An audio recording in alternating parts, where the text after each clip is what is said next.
ini aja tanggapan Bunda tentang budayawan FH Hairul Najib. Seputar apa ini? Seputar kasusnya? Tentang statement Cak Nun yang kemarin. Oh, beliau. Iya. Aku nggak terlalu mengikuti ya, karena jujur aja aku secara pribadi aku menghindari info-info yang tidak penting dan tidak memberdayakanku. Aku punya 3 TV di rumah ini ya, tapi hampir 5 tahun TV itu nggak pernah nyala. Sama Bunda. Terlalu fokus ke YouTube Bunda. Kalau aku sih ya untuk membatasi supaya tidak semua informasi masuk, karena informasi-informasi yang masuk itu akhirnya bisa mempengaruhi pola pikir kita. Nah, kembali lagi menanggapi tentang tanggapan-tanggapannya tentang Cak Nun ya, yang tentang positif, ya harus positif. Kebetulan beliau itu idolaku. Aku mengidolakan beliau itu sejak aku muda, dan aku juga sering mendengar kajian-kajiannya. Terlepas apapun yang terjadi, kita kan nggak ngerti kebenarannya itu dalam konteks apa dan segala macam. Kenapa kok kasus itu jadi mencuat dan jadi viral, seviral ini? Ya karena itu yang ngomong Cak Nun. Coba itu yang ngomong Awang mungkin ya nggak ono sing ngereken. Ya toh? Nggak ada yang peduli, tapi karena itu yang ngomong Cak Nun, banyak yang berkepentingan di situ, ya, banyak yang berkepentingan di situ, akhirnya bisa seviral ini. Ya di dunia ini nggak ada orang yang sempurna ya, nggak ada orang yang sempurna, siapapun dia, ya, melakukan kesalahan, kalau itu dianggap kesalahan. Melakukan kesalahan, kepleset sekali 2 kali ku ya wajar lah. Lah wong aku wae yo kepleset berkali-kali malah gitu, wajar.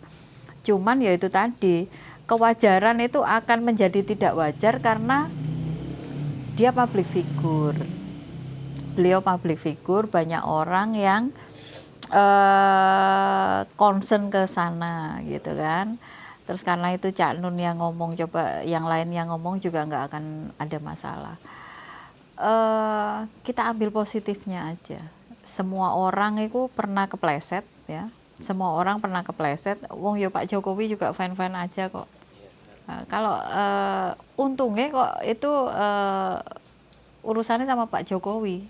Karena Pak Jokowi itu orangnya gampang dan tidak mempermasalahkan hal-hal kecil. Karena kalau beliau itu konsen untuk urusan-urusan yang lebih besar. Betul. Yang lebih bermanfaat untuk rakyatnya gitu. Untungnya kok sama Pak Jokowi, jadi tidak terlalu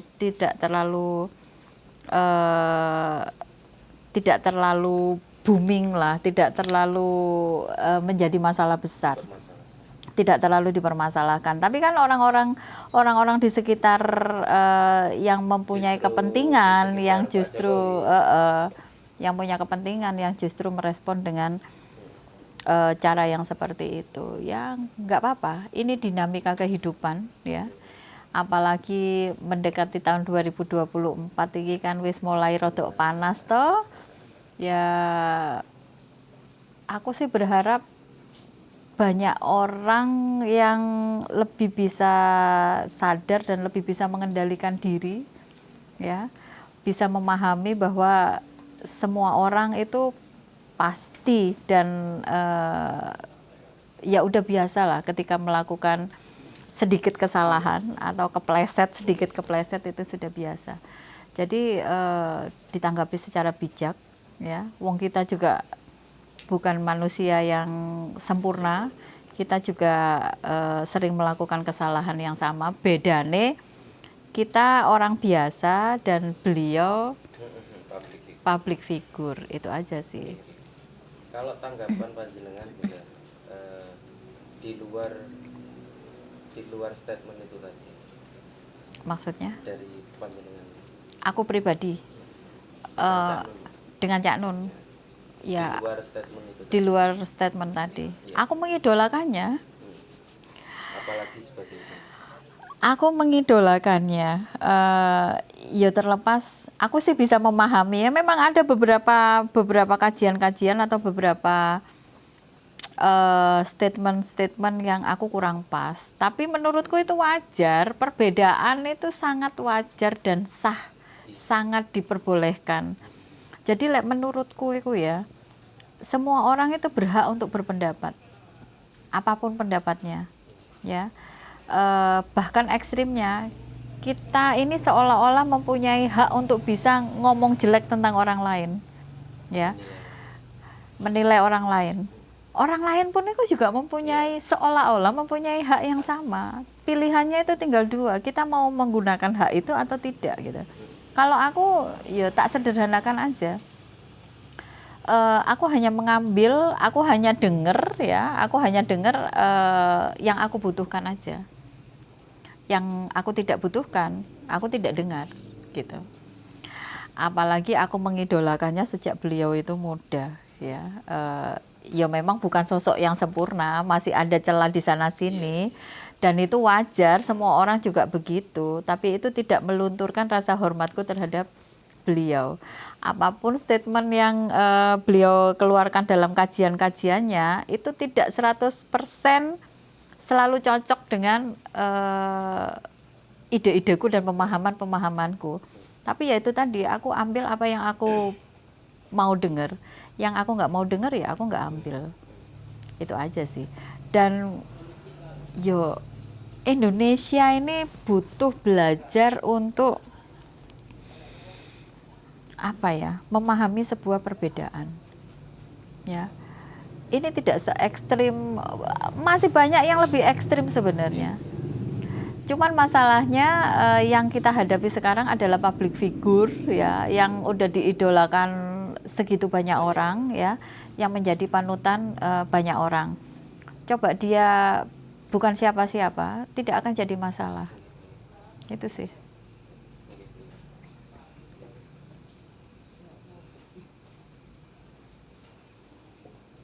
Siapa yang bersyukur nikmatnya akan bertambah.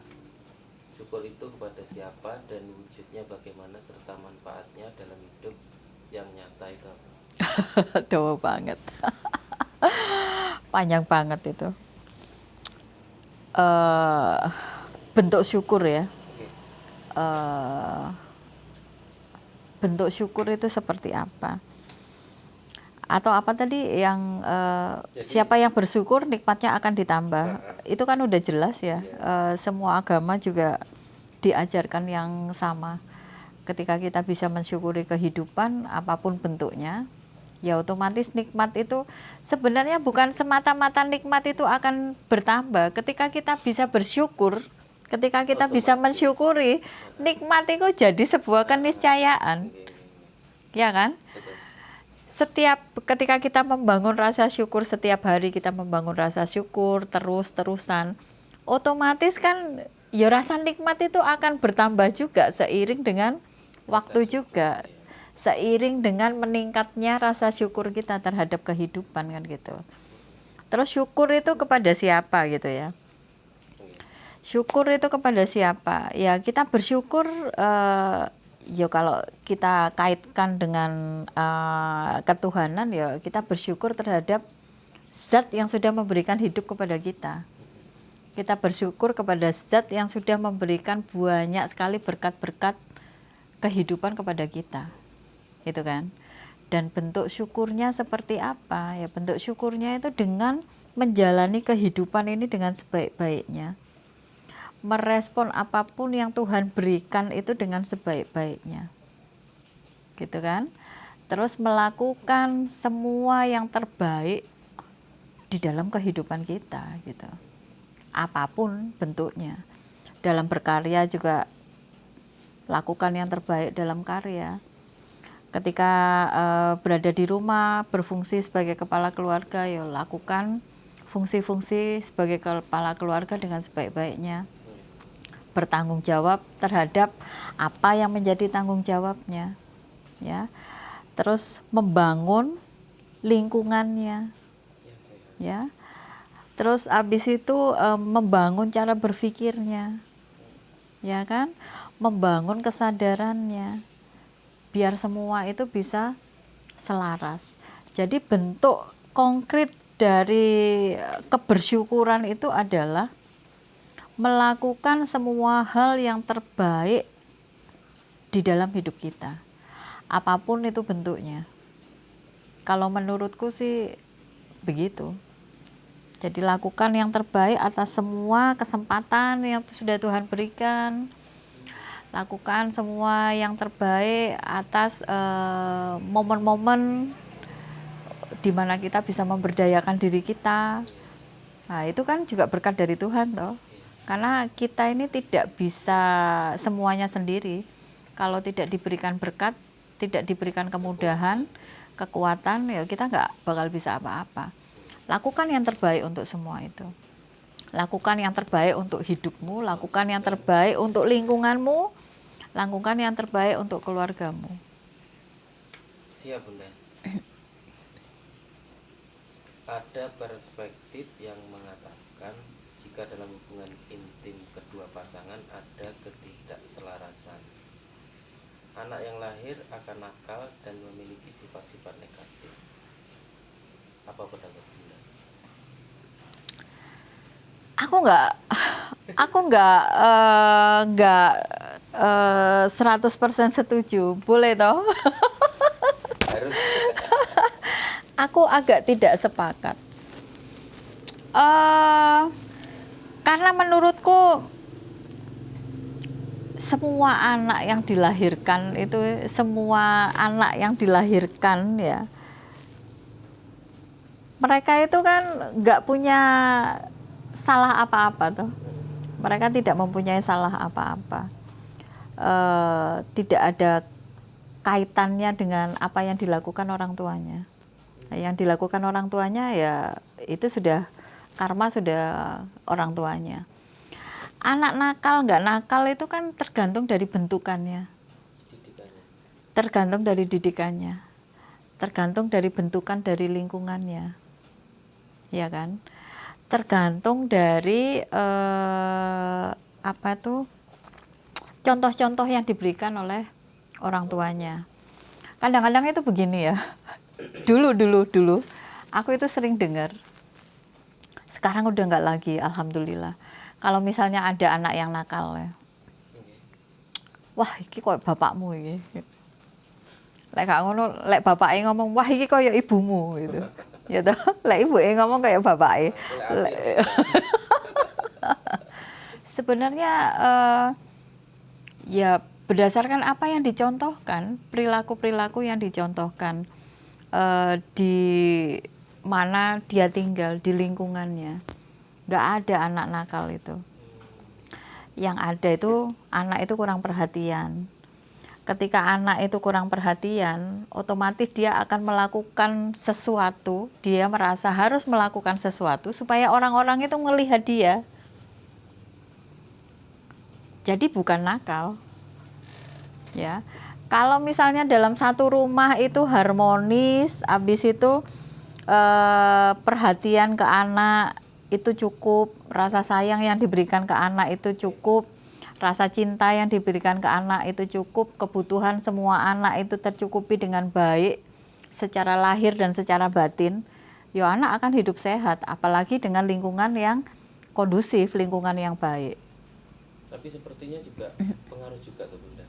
Misalnya kolaborasi rasa antara orang tua itu tadi, maksudnya pengaruh dengan rasa yang tidak baik antara keduanya, terus menghasilkan yang kurang baik juga. Menghasilkan yang kurang baik. Sederhananya kayak orang masak aja Bunda. Oke.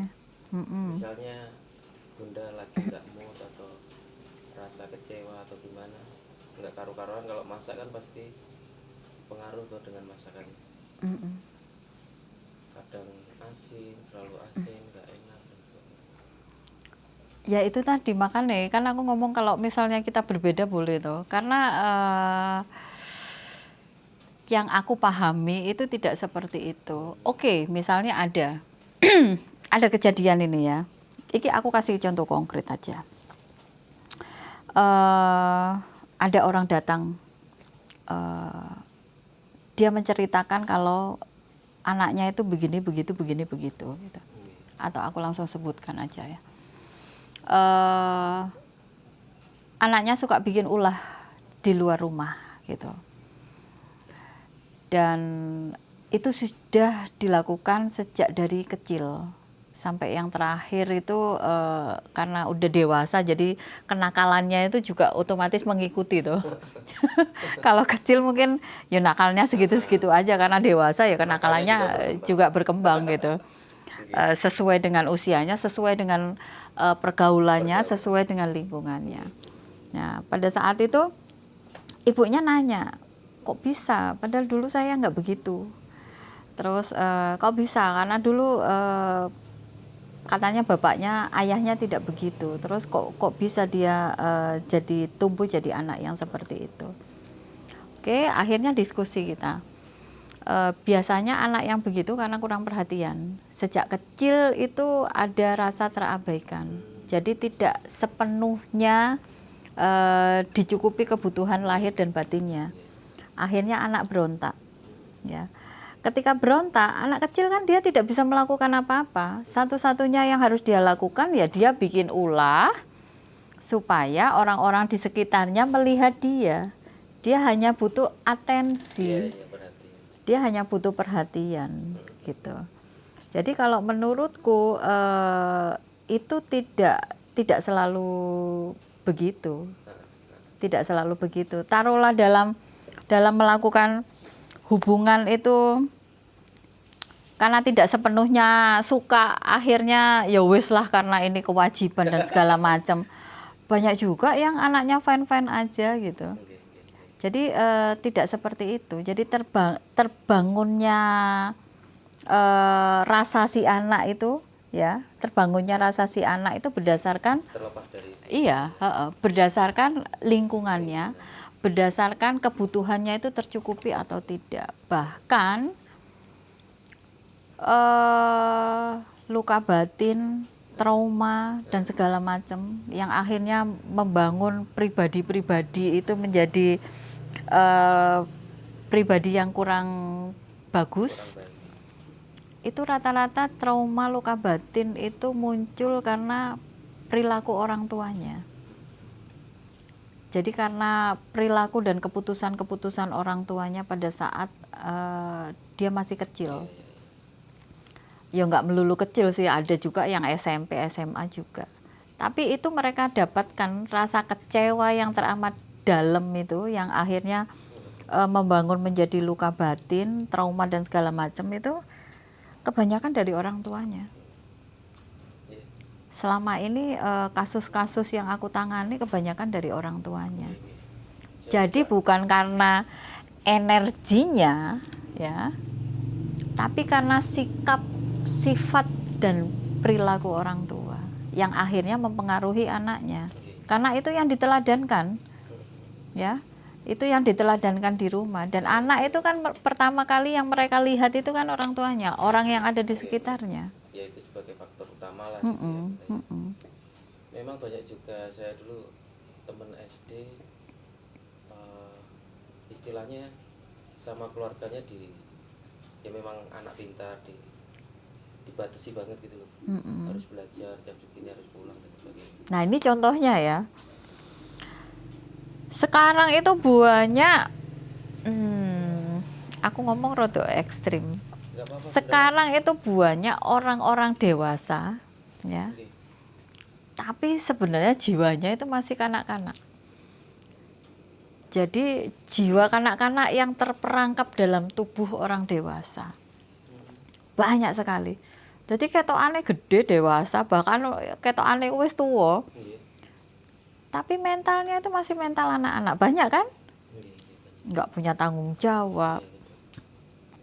Banyak hal lah contohnya. Nah, kebanyakan kenapa terjadi seperti itu ya? Iya, itu terbangun dari Nah, itu beberapa kasus terjadi kebangun karena ini. Karena waktu kecil itu sering dilarang-larang.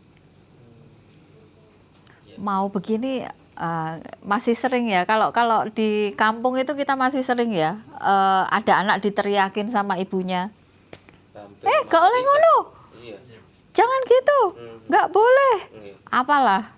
Sering kan diteriakin seperti itu. Itu bisa menimbulkan trauma loh. Itu bisa menimbulkan luka batin.